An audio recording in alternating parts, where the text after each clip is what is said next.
아멘. 영광의 박수를 주님께 돌리십시다. 어떤 목사님이 적어놓은 글을 보니 그런 내용이 있었습니다. 아직 목회하시는데 얼마 이제 은퇴가 남지 않으신 목사님이 그런 글을 써놨어요. 존경받는 목회자로 은퇴하기보다 온전한 정신으로 은퇴할 수 있게끔 기도해달라. 그런 내용이었어요. 시대가 점점 어려워지니까 온전한 정신으로 산다는 것이 어려운 시대가 되었다는 거죠. 마음으로나 생각으로나 사람들이 예전에는 그렇게 상처받지 않을 일에도 작은 말 안에 상처받고 작은 일에 고통스러워하고 견디기 힘들어하면서 온전한 정신을 가지기가 힘든 시대가 되어가고 있다는 것입니다. 시대가 그만큼 어렵다는 이야기죠. 서울의 지하철에 가면 여름에는 그렇게 많지는 않은데 겨울에 많이 만날 수 있는 사람들이 있어요. 어김없이 저녁 10시가 넘어가고 12시가 넘어가면 그곳에 찾아오는 사람들이 있는데 바로 노숙자들입니다. 이들은 과거에 정상적인 사람들이었을 것입니다. TV에서 나와서 그들의 이야기를 들어보면 고시 공부를 오랫동안 했던 사람들도 있고 사업을 크게 했던 사람들도 있고 나름대로 세상에서 성공한 사람들이 대부분의 사람들이라는 거죠. 뭔가 밑바닥 인생을 살다가 그렇게 떨어지기보다 최고의 정상을 살다가 떨어진 사람들이 많다는 것입니다. 그런데 이 사람들이 왜 그렇게 됐을까요? 한 번의 실패가 그들을 아주 나락으로 떨어지게 만든 것입니다. 정상적인 삶을 살다가 정상적인 삶이 깨지니까 정상적인 삶을 포기한 거죠. 그리고 도피할 수 있는 곳으로 도피해버린 것입니다. 될 대로 되라는 인생이 된 것이죠. 우리는 그런 사람들을 보면서 되게 불쌍하다는 생각을 많이 갖습니다. 그런데 성도들의 삶에도 그런 모습이 있지는 않는지 잘 들여다봐야 합니다. 성도들의 삶을 이렇게 보면 과거에 새벽 기도도 열심히 다니고 수요예배도 잘 나오고 교회에 충성했던 사람들이 많습니다. 예전에 자기의 과거의 영광을 이야기하듯이 나는 이런 일들을 했다고 이야기한 사람들이 많아요. 길거리에서 전도를 하다 보면 그런 사람들을 가끔 만나게 됩니다.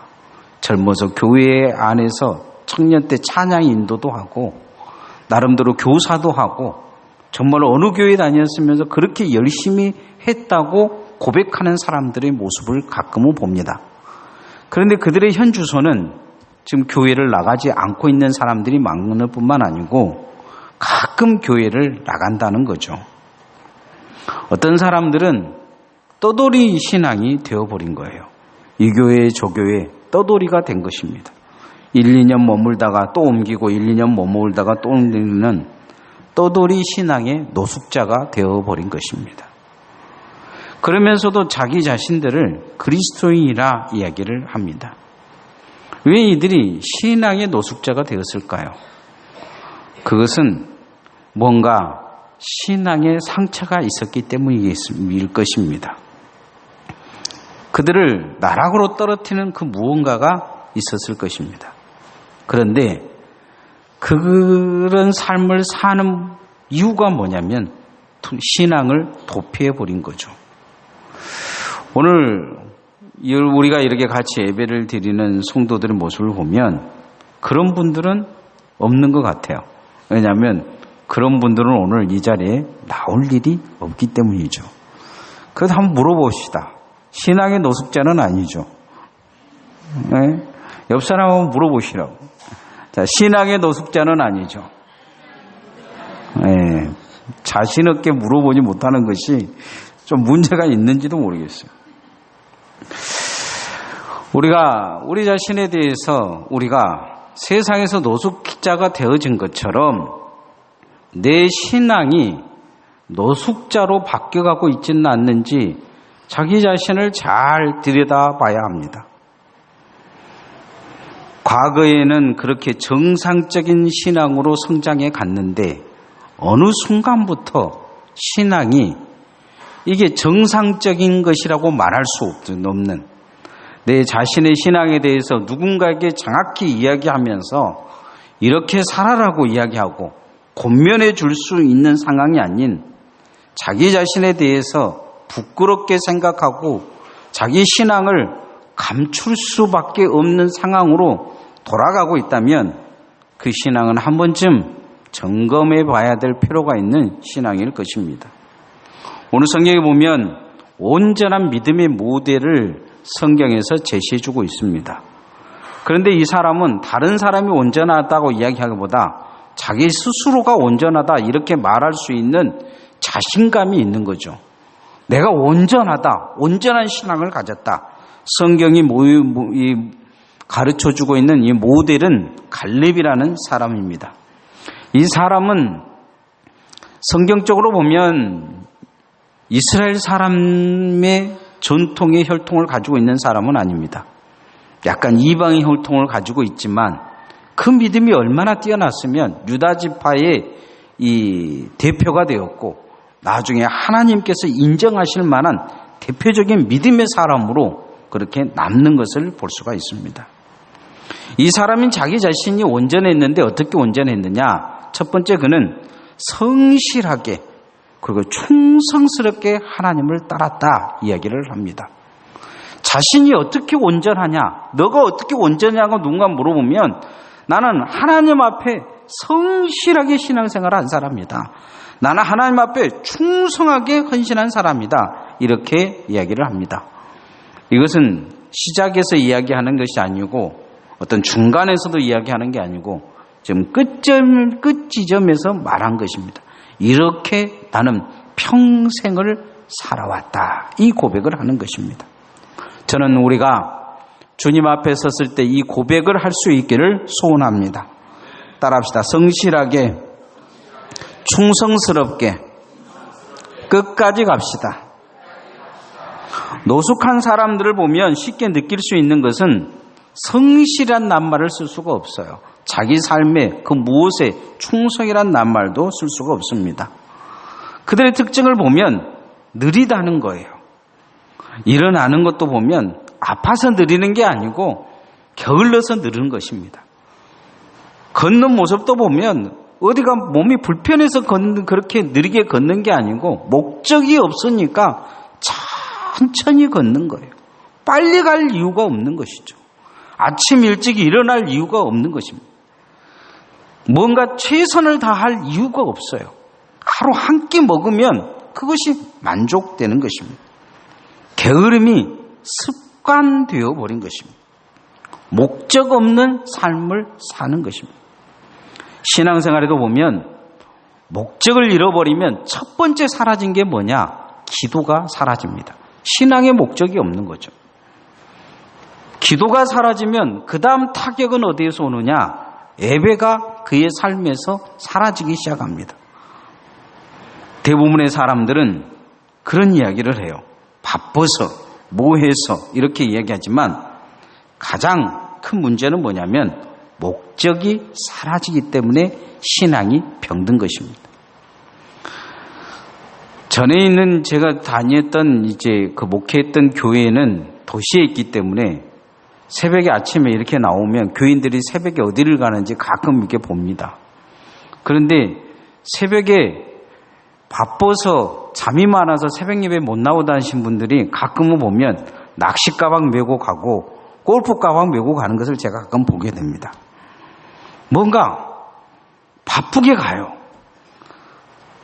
새벽잠이 많아서 그 시간에 못 일어난 사람이 골프를 치러 가는 때는 그 시간에 일어날 수 있다는 거죠. 새벽잠이 많아서 정말 교회에 무슨 큰일이 있으면 코빼기도 안 비치던 사람들이 낚시매로 갈 때는 제정신이 돌아와서 새벽에 일어난다는 것입니다. 제가 청년들을 봐도 그런 모습을 가끔은 볼 수가 있었어요. 청년들이 새벽에 어디 좀 가자 그러면 새벽같이 가냐고, 늦게 가자고 그러면 시간을 늦게 잡는데, 그런데 서울에서 애인이 내려온다니까 새벽같이 나한테 전화해가지고 바쁘다고, 그리고 터미널에 마중 가는 걸 내가 봤어요. 하나님이 그의 인생의 목적에서 완전히 벗어난 거죠. 하나님의 목적인 게 아니에요. 삶의 목적이 따로 있으니 하나님을 향한 충성과 하나님 향한 성실이 없는 것입니다. 프랑스 속담에 그런 말이 있습니다. 하나님은 부지런한 자를 쓰고 마귀는 움직이지 않는 자를 쓴다. 어느 순간부터 영적으로 게을러져서 이 영적 게으름의 습관이 핑계가 되어지고, 영적 게으름의 습관이 자신의 삶인 줄 알고, 그리고 영적 게으름의 습관을 가지고 핑계대고 그놈을 가지고 자기의 삶을 옹호하고 자기의 삶이 그렇다고 주장하고 살고 있지는 않는지 우리 자신을 뒤돌아봐야 합니다.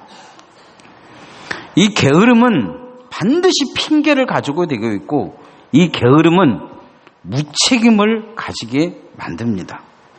성실함을 잃어버리게 하는 것을 볼 수가 있습니다. 오늘 성경에 자기 자신에 대해서 그렇게 이야기합니다. 나는 게으르게 살지 않았다. 내 신앙은 게으르지 않았다. 이렇게 이야기를 합니다. 14장 7절 말씀 한번 같이 읽어봅시다. 시작. 내 나이 40세에 여호와의 종 모세가 가데스 바네아에서 나를 보내어 이 땅을 정탐하게 하였으므로 내가 성실한 마음으로 그에게 보고하였고. 나의 목적은 어디에 있느냐? 나의 인생의 목적은 바로 그 영적 가나안에 있었다. 그래서 나는 성실하게 그 하나님의 목적대로 나의 목적 삼고 내 말과 언행도 하나님의 목적에 성실하게 맞췄고 충성했다. 그렇게 이야기를 합니다. 8절 말씀을 보면 내 형제들은 백성의 간담을 높게 하였으나 나는 내 하나님 여호와께 충성하였으므로. 말 한마디를 해도 내 입에서 나오는 말은 충성된 말로 최선을 다했다. 하나님을 위해서 살았다. 이렇게 고백하고 있는 걸 볼 수가 있습니다. 갈렙의 고백입니다.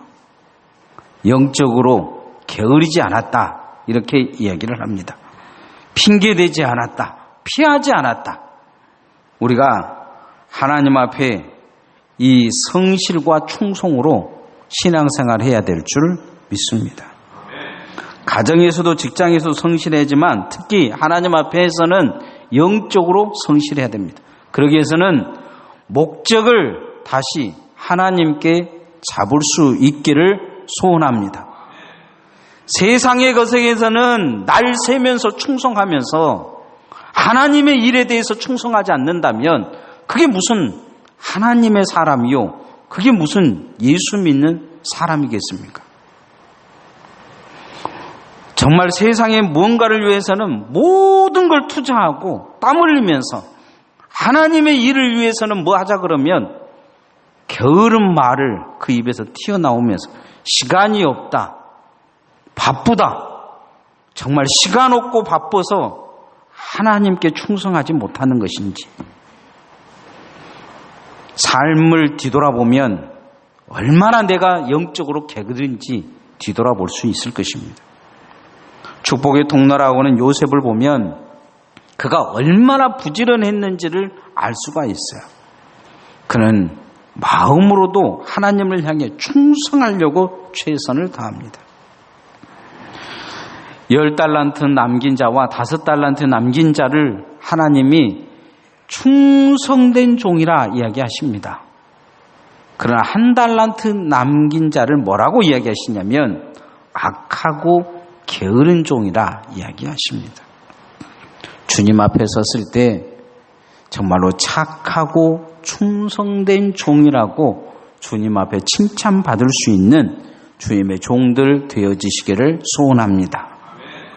두 번째, 이 갈렙의 고백은 자신은 한결같은 신앙을 가졌다. 변덕 부리지 않았다. 이렇게 이야기합니다. 따라합시다. 한결같은 믿음을 가집시다. 인생을 살다 보면 변덕을 부리는 사람들이 많습니다. 저도 가끔은 변덕을 부립니다. 우리 집사람 보고 뭐 해달라 그랬다가 금방 먹기 싫어가지고 안 먹을 때가 있어요. 그러면 아주 그날은 일기가 좋지가 않습니다. 사람이 변덕 부리는 것은 사람이 욕심에 잡혀져 살기 때문입니다. 변덕은 인간에게 있어서 무엇을 불러오냐면 핑계를 가져옵니다. 죄를 불러오기 위해서, 죄를 감추기 위해서 인간이 변덕 부리는 것을 볼 수가 있어요. 성경의 인물에 보면 변덕을 부리는 사람의 이야기가 길게 나와 있는 부분이 있습니다. 창세기 12장부터 보면 이 아브라함이 믿음의 조상이라고 하고 하나님은 막 축복해 주시면서 너는 뭐 저주한 자는 저주고 축복하는 축복하고 너는 복의 근원이 될지라 이렇게 이야기하니까 말씀을 쫓아갔다고 이야기해요. 창세기 12장 4절에 보면 이렇게 시작하는데 가나안 땅에 그렇게 믿음 가지고 들어간 것 같았는데 13장부터 보면 아주 변덕을 부리는데 그런 변덕이 없어요. 흉년 드니까 뭐 애굽으로 내려갔다가 아들 안 주니까 자기 15장에 보면 엘리에셀이라는 아들을 아직 종을 내려놓고 이 종을 내 아들로 삼겠다고 하나님 앞에 협박을 하다가 에베도 들인 둥 마는 둥 하고 졸다가 400년간 자녀들이 후손들이 저주받는 일이 일어나지 않는가 하면 아들 안 주니까 여종 하가를 데려다가 아들을 낳아서 이스마엘을 낳아가지고 집안이 또 그 아들 때문에 막 풍지박산이 나는 이야기가 계속 20장까지 진행이 됩니다. 변덕도 그런 변덕이 없어요. 25년간 하나님 믿는다 하면서 하나님 협박하고 그렇게 변덕을 막 부리는 모습을 보여줍니다. 그런데 이 변덕이 끝날 때가 있습니다. 창세기 22장에 보면 이 아브라함이 이삭을 낳고 나서 이삭이 장성한데 하나님이 번제로 드리라고 해요. 근데 그때 믿음으로 하나님 앞에 이 변덕을 끊습니다. 그럴 때 하나님이 이 아브라함에게 그런 이야기를 합니다. 이제야 내가 나를 믿는 줄 알겠다. 그래서 이삭을 잡는 것을 말리시는 모습을 보여줍니다. 변덕이 잡히니 하나님이 인정을 하시는 것입니다. 저는 우리의 신앙에도 변덕이를 잡아야 될 줄 믿습니다. 또 좋으시다가 이제 깨신 분들은 변덕이가 우리 교회에 있는갑다 그런 건데 변덕이는 내 마음속에 있습니다.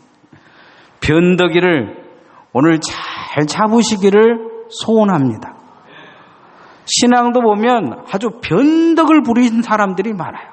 오늘은 이랬다가 내일은 저랬다가 뭐 교회를 나간다 그랬다가 주저앉았다가 아주 변덕을 아주 그런 변덕도 변덕이 없어요. 늘 아침 다르고 저녁 다르고 어제 다르고 전번주 다르고 이번주 다르고 작년 다르고 오늘 다르고 변덕을 부리는 거죠. 변덕이를 잘 잡아야 하나님의 역사가 여러분에게 있을 줄 믿습니다. 갈렙이 뭐라고 이야기합니까? 40년간 자신은 변덕을 안 부렸다고 이야기를 합니다. 이스라엘 백성들이 광야에서 가장 잘한 게 뭐냐? 변덕을 부리는 거였어요. 홍해 앞에서 뭐 그렇게 막 못 건너가고 뒤에서 애굽 백성들이 쳐들어오니까 뭐 중례 사례 하다가 홍해를 딱 갈라지고 홍해를 건너고 나서 그들의 입에서 나온 게 뭐냐면 하나님 찬양하는 거였습니다. 위대하신 하나님 어쩌고 저쩌고 하다가 사흘길 가가지고 물 없으니까 그때부터는 뭐 중례사니 돌을 들어갖고 모세를 쳐 죽이니 많이 뭐 그래서 또 물 주니까 좋다고 어쩌고 저쩌고 하다가 조금 더 지나가니까 배고프니 어쩌니 저쩌니 하다가 만나 주니까 만나 먹다가 이제 고기 생각나고 만나 먹다가 아주 죽겠다고 변덕을 부립니다.